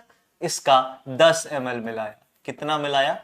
इसका 10 ml मिलाया। तो सबसे पहले सवाल का जवाब दो, विलय कौन, विलायक कौन? तो आप बोलोगे सर अब दोनों लिक्विड अवस्था में है ना, तो जो कम मात्रा में है वो विलय, जो ज्यादा मात्रा में है वो विलायक। ठीक है सर।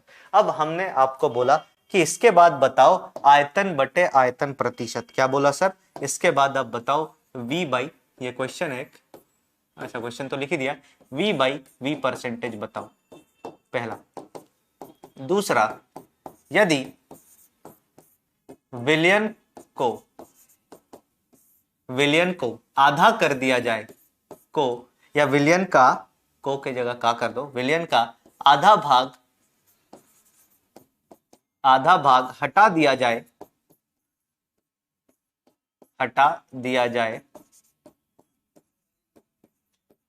तो शेष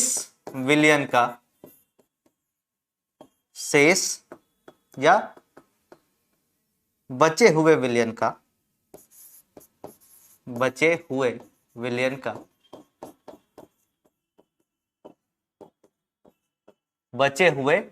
का आयतन बटे आयतन प्रतिशत क्या होगा? बचे हुए विलयन का आयतन बटे आयतन प्रतिशत क्या होगा? अब ये प्यारा सवाल है सर, अब ये प्यारा सवाल है, इससे सीखने को मिलेगा। सबसे पहले सवाल को देखते हैं, आयतन बटे आयतन प्रतिशत। तो आयतन बटे आयतन प्रतिशत में हम क्या करते हैं सर? विलय का आयतन बटे कुल आयतन। तो विलय का आयतन कितना है? V/V परसेंटेज अगर हम निकालेंगे तो विलय का आयतन कितना है सर? आप बोलोगे विलय का आयतन 10 ml।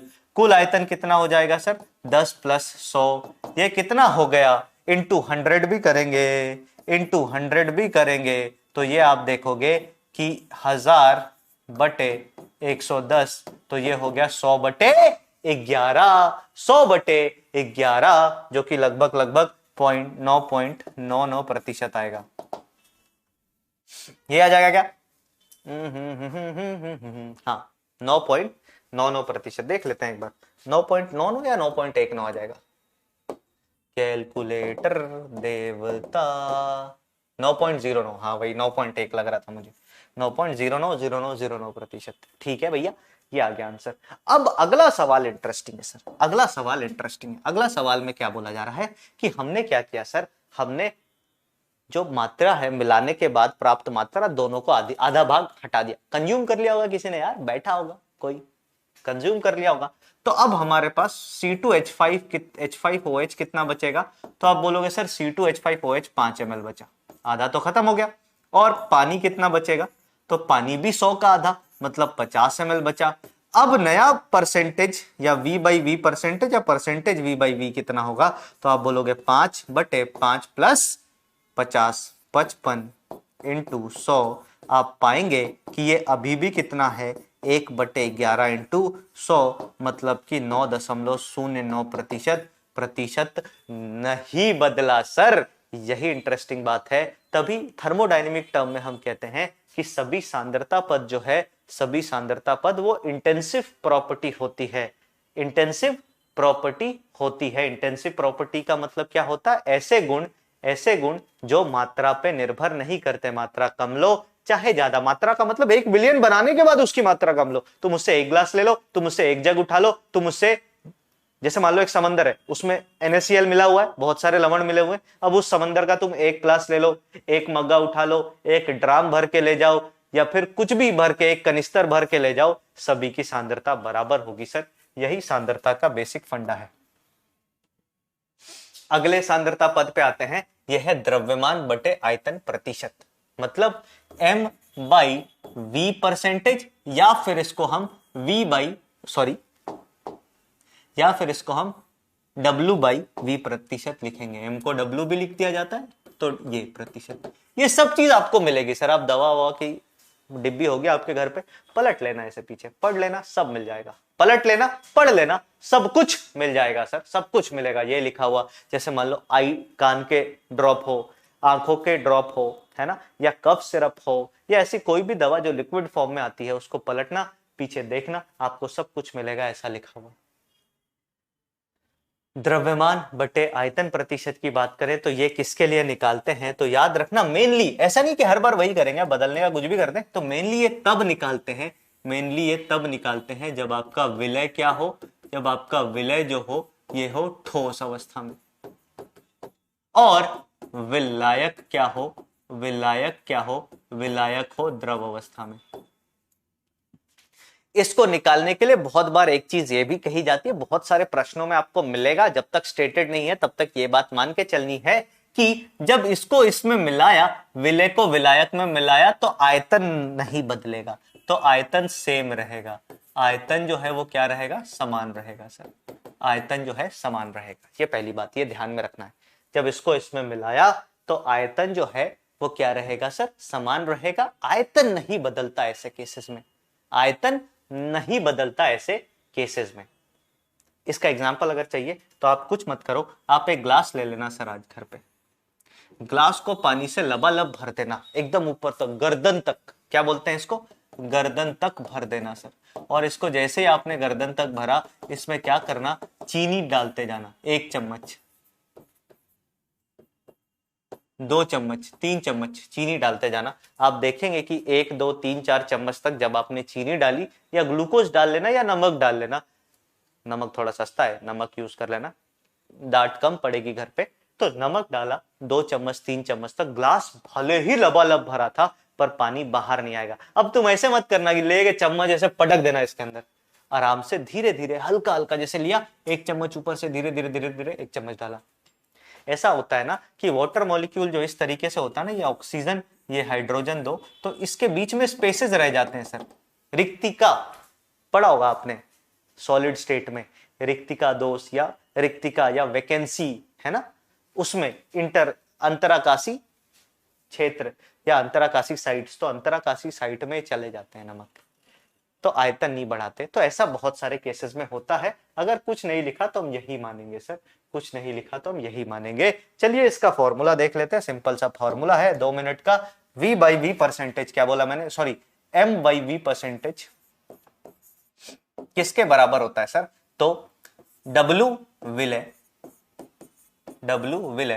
बटे, अब V विलायक के जगह में V विलयन लिख रहा हूं, यहाँ पे V विलायक के जगह में V विलयन लिख रहा हूं। मोस्ट ऑफ द केस में विलायक के द्रव्यमान को ही विलयन का द्रव्यमान मानते हैं, अनलेस कोई बात स्टेटेड हो या कोई चीज दिया हो। मैं आपको अभी बताऊंगा एग्जाम्पल में, इतना इंटू 100, ये सारी बातें बताऊंगा। अभी 2-4 एग्जाम्पल हम इससे करेंगे, इसके बाद हम क्लास को एंड करेंगे, तो सारी बातें आपको बताई जाएंगी। क्या बोला मैंने, मास बटे आयतन प्रतिशत, इसमें W विलय बटे V विलयन है, इसमें इसको हम ग्राम में रखने की कोशिश करते हैं, इसको हम मिलीलीटर या सेंटीमीटर क्यूब में रखने की कोशिश करते हैं। तो सबसे पहला प्रश्न आपसे पूछा जाएगा कि इसकी इकाई, क्या ये इकाई रहित होती है, तो नहीं सर, इसकी इकाई ग्राम पर ml होती है, ठीक है। पर इकाई लिखते नहीं है सर हम, परसेंटेज में इकाई लिखते नहीं, वो अंडरस्टूड है सर।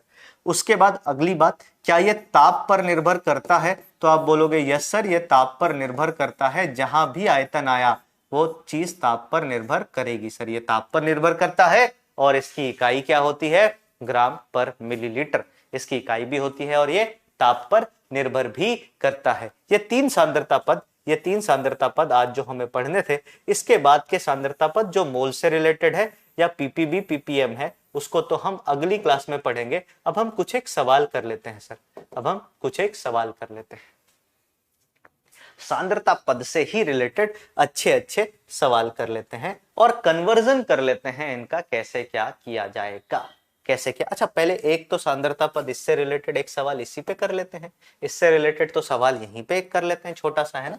जैसे मान लो ये दे दिया मैंने एक सवाल यह है कि क्वेश्चन है 18 ग्राम ग्लूकोज का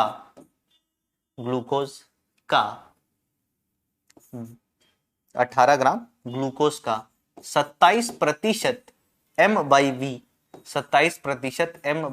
विलयन बनाने के लिए विलयन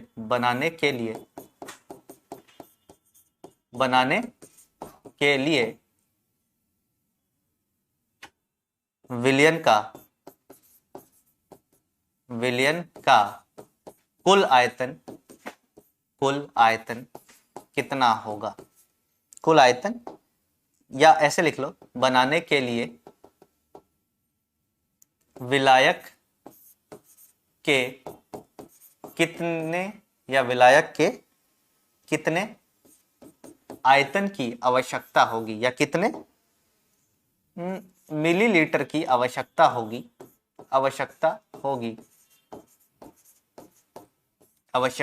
होगी, यह मानते हुए, ब्रैकेट में लिखेंगे मानते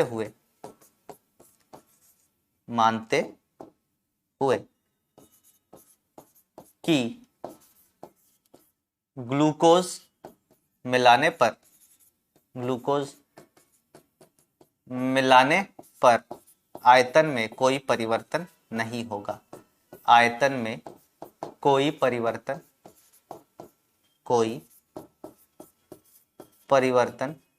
नहीं होगा। ये सवाल है, सिंपल सा सवाल है, बेसिक सा, बहुत सिंपल सा, बहुत बेसिक सा सवाल है। आयतन में कोई परिवर्तन नहीं होगा ये मानते हुए तो हम क्या करेंगे सर, हम सीधा लिखेंगे कि भैया m/v परसेंटेज जो है वो किसके बराबर होता है, W विलय मतलब कि ग्लूकोज का 18 ग्राम बटे V विलियन। अब यहां पे बोला आयतन में कोई परिवर्तन नहीं होगा, मतलब V विलियन और V विलायक बराबर है, इसका मतलब ही यही होता है, बटे V विलियन कह लो या V विलियन कह लो या विलायक कह लो इंटू 100। अब आप बोलोगे सर m/v परसेंटेज का मान हमें दे रखा है 27, क्या दे रखा है सर 27, तो आप बोलोगे सर 27 जो है वो बराबर है किसके, 18 इंटू 100 बटे V विलायक के। तो आप यहां से बोलोगे V विलायक जो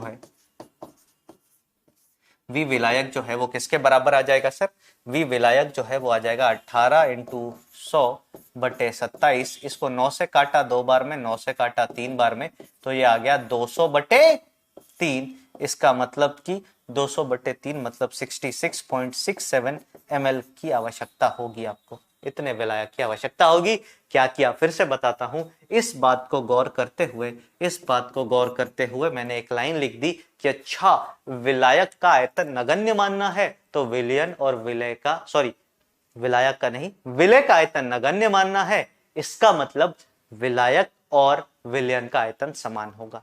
चलिए एक दो सवाल करेंगे, एक दो सवाल अच्छे अच्छे करने के बाद फिर आज की क्लास यहीं पे समाप्त करेंगे, क्योंकि मैं ये चाहता हूं कि मोल वाले जितने भी सांद्रता पद हैं उनको हम एक क्लास में एक साथ कवर करें अच्छे से, ठीक है। और कुछ एक सवाल कर लेते हैं, तब तक अच्छे सवाल कैसे बनते हैं सुनिएगा। मुख्य सवाल जो आते हैं इनमें वो आते हैं इंटर कन्वर्जन के। एक सांद्रता पद दे दिया, दूसरा सांद्रता पद पूछ लिया, दूसरा दे दिया, तीसरा पूछ लिया, तीसरा दे दिया, चौथा पूछ लिया, ऐसे करके सवाल आते हैं। तो मान लो एक सवाल लिखता हूं और आपको करने के लिए बोलूंगा, अब आप सोचते जाना कैसे कैसे करेंगे। मैंने बोला कि 20 ग्राम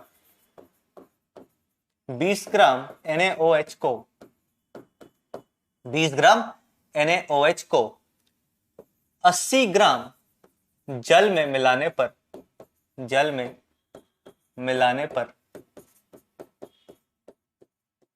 पहला, क्या बोला मैंने, पहला m/m प्रतिशत ज्ञात करें,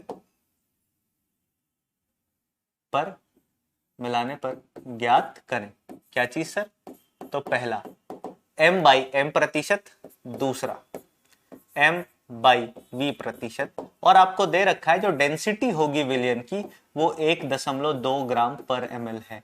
डेंसिटी घनत्व दे रखा है। अब आप बोलोगे सर ये घनत्व क्या काम करेगा, तो याद रखना बेटा घनत्व एक जरिया है। हमेशा कभी भी घनत्व दिया हो ना तो तुम समझना द्रव्यमान से कहीं ना कहीं आयतन पे जाना होगा, द्रव्यमान से कहीं ना कहीं आयतन पे जाना होगा, तभी घनत्व दिया हुआ है, तभी घनत्व दिया हुआ है। पहला सवाल। दूसरा एक और मजेदार सवाल जिसमें मैं आपको गलती करवाना चाहूंगा वो ये है क्वेश्चन की 2.24 लीटर या 2.24 लीटर इतना ले लेगा, हाँ लीटर जल का एक एटमॉस्फेयर 0 डिग्री सेल्सियस, एक एटमॉस्फेयर 0 डिग्री सेल्सियस पर मोल ज्ञात करें, पर मोल ज्ञात करें। ठीक है, ये दो सवाल आपके सामने। पहला सवाल कन्वर्जन का है सर, कन्वर्जन खेलना सीख जाएंगे। दूसरा सवाल दिमाग का है सर, दिमाग लगाना सीख जाएंगे। दोनों चीजें हमारे लिए आवश्यक। देखते हैं, मैं आपको 2 मिनट का समय देता हूं। 2 मिनट में आप ट्राई करें इन दोनों को। थोड़ा पानी में और पी लेता हूं तब तक आप सवाल करिए, दोनों बढ़िया सवाल है सर, ये दोनों सवाल कर लो, फिर मैं समझ जाऊंगा कि ठीक है भैया आज की क्लास थोड़ी बहुत आप सीख गए। और डीपीपी में आपको अच्छे सवाल ही मिलेंगे। क्लासेस का लेंथ मैंने आपको बता ही दिया, अभी 1-2 दिन क्लासेस थोड़ी छोटी जा रही हैं, है ना, किसी कारणवश, फिर क्लासेस रेगुलर लेंथ की होंगी, अच्छे लेंथ की होंगी, उसकी चिंता ना करें आप। हाँ मुझे पता है सिलेबस कंप्लीट कराना है, बिल्कुल टेंशन लेने की बात ही नहीं है यार, आप क्यों टेंशन ले रहे हो। आपका सिलेबस पूरा बस नहीं होगा सर, सिलेबस पूरा नहीं कराना है, आपको सिखाना है सर। आप सिलेबस पूरा कराने के पीछे मत पड़ो, आप ये पढ़ो सर सीखना है हमें, सीख रहे कि नहीं सीख रहे, सवाल हो रहा है कि नहीं हो रहा, खुद कर पा रहे हो कि नहीं कर पा रहे, सवाल करो इन दोनों को।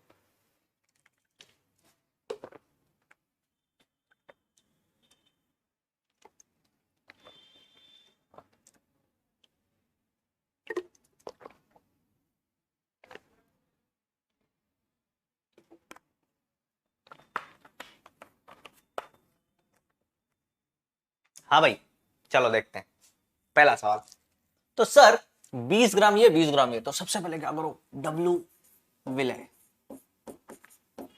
कितना सर, 20 ग्राम। डब्लू विलायक कितना सर, 80 ग्राम। तो डब्लू विलियन, डब्लू विलियन कितना सर, डब्लू विलियन 20 और 80, 20 और 80 हो गया 100 ग्राम। ठीक है सर, अब सबसे पहले सवाल का उत्तर दे देंगे प्रतिशत W/W, या W/W परसेंटेज, दोनों एक ही बात है। आप बोलोगे डब्लू विलय विलय मतलब 20/W विलियन मतलब 100, और इसको 100 से मल्टीप्लाई कर दो, आंसर कितना आ गया 20%। बहुत बढ़िया, बहुत सिंपल था सर, हलवा सवाल था। दूसरे सवाल पे आते हैं। दूसरे सवाल में हमें M/V परसेंटेज जानना है। अब ऐसे सवालों में अगर कभी भी घनत्व दे दिया ना सर, तो याद रखना घनत्व अगर दिया है तो द्रव्यमान केवल विलायक का नहीं ले सकते, घनत्व पूरे विलयन का दिया होता है। ये जो डेंसिटी दी होती है ये सॉल्यूशन की होती है सर, मतलब आपको सॉल्यूशन के द्रव्यमान से, अरे भैया घनत्व जिसका है द्रव्यमान भी तो उसी का लोगे ना, घनत्व जिसका है द्रव्यमान भी उसी का लोगे। तो अगर आपको घनत्व दे रखा है, घनत्व दे रखा है तो द्रव्यमान सॉल्यूशन का लोगे। तो देखो घनत्व का द्रव्यमान के बीच मैंने आपको बताया क्या, एक सीढ़ी है सर जो द्रव्यमान और आयतन को कनेक्ट करता है, कौन, घनत्व। ठीक है सर, तो दूसरे वाले सवाल को करने के लिए कभी भी ऐसे इंटर कन्वर्जन का सवाल हो तो मैं आपको दो बातें सिखाता हूं। मैं सभी बैच में यही बोलता हूं, बहुत सारे बच्चे जहां पे भी पहुंचे यही सब सुन के पहुंचे हैं, तो आप भी सुनिए, इसको ध्यान से गौर फरमाइए कि सर कभी भी आपको एक सांद्रता पद से दूसरा सांद्रता पद निकालना हो तो पहले लिख लो क्या क्या दे रखा है, उसके बाद दूसरा सांद्रता पद लिख लो जो कि हमें परसेंटेज W/V निकालना है।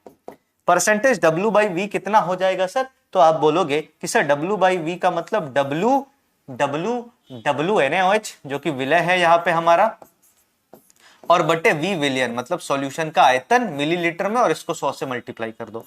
अब तुम देखोगे तो तुम फंस कहां पे रहे हो सर, NaOH का भार तो दे रखा है, हम फंस इस पे रहे हैं सर, इस पे, ये वाली बात हमें फंसा के जा रही है, इस पे फंस रहे हैं सर, इस पे फंस रहे हैं। तो इसको क्लियर करेंगे, कैसे क्लियर करेंगे, तो अब तुम्हें खोजना पड़ेगा। जब तुम्हें पता लग गया ना जाना कहां है और क्या क्या साधन है, तो अपने आप उस साधन से तुम अपने आप अपनी कश्ती बना लोगे सर, और तुम पार कर जाओगे नदियां। तो वॉल्यूम ऑफ सॉल्यूशन निकालना है, डेंसिटी ऑफ सॉल्यूशन दे रखा है, मास ऑफ सॉल्यूशन हमने ऑलरेडी निकाल रखा है। तो हम यहां से क्या लिख सकते हैं, V सॉल्यूशन जो है वो किसके बराबर होगा सर, V सॉल्यूशन जो है वो किसके बराबर होगा, तो density is equals to mass by volume, volume को इधर भेजा तो ये हो गया W solution upon W solution बटे डेंसिटी ऑफ सॉल्यूशन। तो हम बोलेंगे सर आयतन जो है वो कितना हो जाएगा 100 जो कि द्रव्यमान था बटे 1.2। अरे हाँ ना बोल यार, थोड़ी सी जगह यहां पे और ले लेते हैं। तो अब हमारे पास अगर ये आ गया तो परसेंटेज W/V कितना हो जाएगा, वेट ऑफ NaOH जो कि 20 ग्राम था बटे V सॉल्यूशन जो कि 100 और डिवाइड में 1.2 था, ये ऊपर चला जाएगा और ऊपर 100 का मल्टीप्लाई भी करेंगे परसेंटेज निकालने के लिए। 100 से 100 गया कट, ये आ गया इससे मल्टीप्लाई होके कितना 24%। बोलो बात समझ में आई, हाँ या ना। इस सवाल को कठिन बनाने के लिए मैं ऐसा कर सकता था, इस सवाल को कठिन बनाने के लिए मैं आपसे ऐसे पूछ सकता था कि अच्छा बताओ इस इस विलियन में W/V परसेंटेज और W/W परसेंटेज का अंतर कितना है, तो तुम और ज्यादा हो जाता है, एक स्टेप और करना पड़ता, सही निकालो, माइनस करो, फिर आंसर लाओ, तो एक स्टेप और कठिन हो जाता। इस सवाल को करते हैं। इस सवाल का आंसर बहुत सारे बच्चों ने क्या किया होगा, देखो इस सवाल का आंसर बहुत सारे बच्चों ने क्या किया होगा, बोला होगा एक एटमॉस्फेयर 0 डिग्री सेल्सियस, इसका मतलब सर मोलर आयतन, मोलर आयतन, मोलर आयतन 22.4 लीटर, और हमें दे रखा है आयतन जल का कितना, तो 2.24 लीटर इतना दे रखा है, और मोलर आयतन कितना है सर, मोलर आयतन है 22.4 लीटर। अरे भैया इससे आसान सवाल, इससे आसान सवाल कुछ हो सकता है क्या? Number of mole of H2O जो होगा वो हो जाएगा 10⁻⁻1 मोल। हाँ या ना बताओ कितने लोगों ने सही किया? जितने भी लोगों ने इस तरीके से सॉल्व किया वो अपनी कॉपी में लिख लें कि ऐसी गलती दोबारा नहीं दोहराऊंगा। बेटा ये फॉर्मूला आप लगा सकते हो, बिल्कुल लगा सकते हो, ये फॉर्मूला आप लगा सकते हो, बिल्कुल लगा सकते हो, आपको पूरी आजादी है। पर पर पर याद रखिएगा यहाँ पे एक बात का ध्यान रखें कि सर ये फॉर्मूला केवल और केवल गैस के लिए लगता है सर।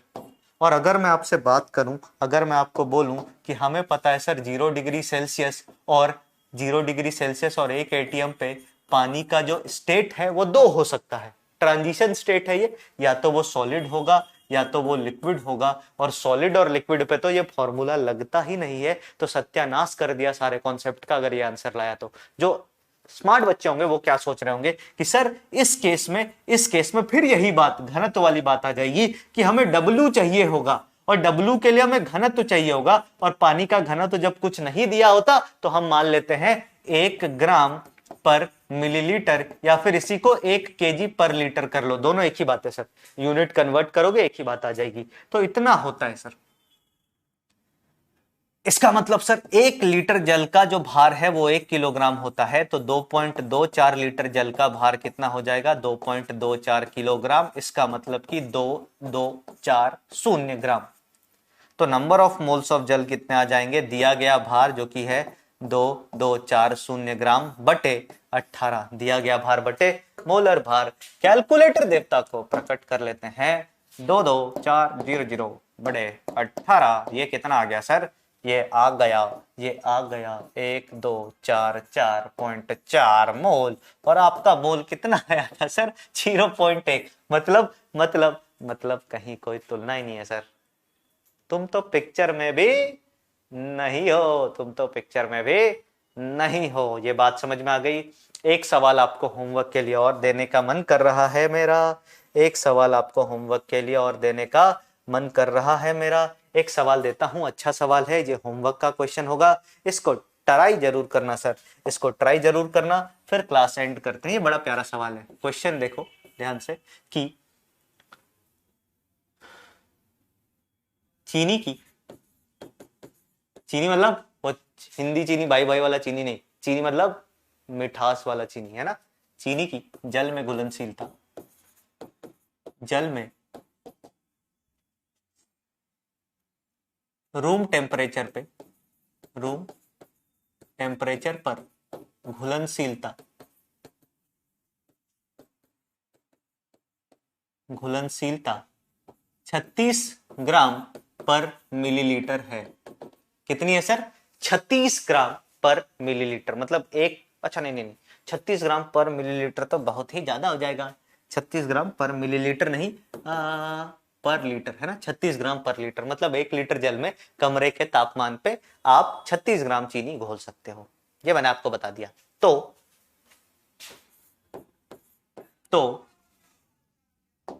या तो हटाओ यहां पे, इसके बाद आगे, यदि कमरे के ताप पर, यदि कमरे के ताप पर है ना 200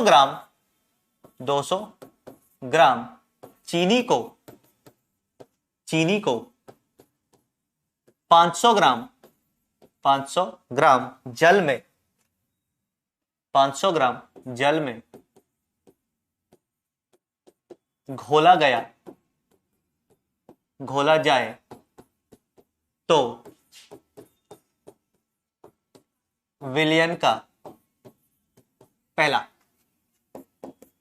W/W प्रतिशत, दूसरा W/V प्रतिशत ज्ञात करें, ज्ञात करें। क्लियर है क्या? अच्छा, घुलनशीलता को मैं थोड़ा सा बदलता हूं। देखो घुलनशीलता ना ऐसे नहीं करते, ये मजा नहीं आएगा। आंसर लाने के लिए, मतलब सवाल सही होने के लिए ऐसा कर लेते हैं। घुलनशीलता 36 ग्राम पर 100 ml है, मतलब 100 ml जल में आप 36 ग्राम चीनी मिला सकते हो। 200 ग्राम चीनी हमने 500 ग्राम इसमें मिलाई। आपको क्या बताना है? W/W प्रतिशत और W/V प्रतिशत। बोलो बात समझ में आ गई? हाँ या ना?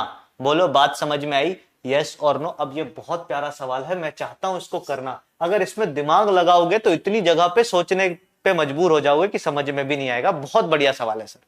मतलब तुम अगर इसको समझ गए ना तो तुम सॉल्युबिलिटी सीख गए, तुम द्रव्यमान बटे द्रव्यमान प्रतिशत सीख गए, तुम द्रव्यमान बटे आयतन प्रतिशत सीख गए। कभी आया तो नहीं है जेई में, पर ऐसा सवाल कभी भी आके धमक सकता है। ऐसा ही एक सवाल ओलंपियाड में आया था, तो ओलंपियाड लेवल का सवाल है सर, वो भी कर लेंगे हम, बिल्कुल घबराने की बात नहीं है। तो इसी सवाल के साथ ये आपका होमवर्क क्वेश्चन है। इसी सवाल के साथ आज की क्लास हम एंड करेंगे। मिलते हैं हम अगली क्लास में। आज की क्लास भी लगभग 1.5 घंटे की ही लगभग जाएगी मेरे हिसाब से, है ना? तो घबराना नहीं है सर, टाइम अपने आप मैनेज करेंगे। कुछ टेक्निकल कारणों की वजह से थोड़ी क्लासेस छोटी हुई हैं, वो सब आगे मैनेज हो जाएंगी। वो आराम से हम प्रेफरेबल टाइम 1 घंटा 45 मिनट, 5-10 मिनट ऊपर नीचे चलेगा, ये क्लास प्रेफरेबल है। कभी 2 घंटे की भी क्लास होगी सर, है ना? जिस दिन जैसा टॉपिक रहेगा उसके हिसाब से। तो इसी बात के साथ मैं अपनी वाणी को आगे विराम दूंगा। बस मैं एक बात कहूंगा जो मैं बार बार कहता हूं कि सर इतनी मेहनत करो, इतनी मेहनत करो कि सामने वाला तुम्हें देख करके ये कह दे कि भाई अब बस कर, है ना? या सामने वाला तिलमिला उठे कि कोई इतनी मेहनत कैसे कर सकता है। जब तक मेहनत नहीं करोगे ना सर, बेड से उठ के पसीने नहीं बहाओगे, अपने दिमाग को नहीं दौड़ाओगे, सोचोगे सोए रहें और सब कुछ हो जाए, तो नहीं मिलता है सर। सोने वाले को उतना ही मिलता है जितना मेहनत करने वाला छोड़ जाता है। इस बात को याद रखना। इसी के साथ बाय बाय, टेक केयर। मिलते हैं अगली क्लास में। होमवर्क जरूर करें, डीपीपी को सॉल्व जरूर करें। चलो बाय बाय।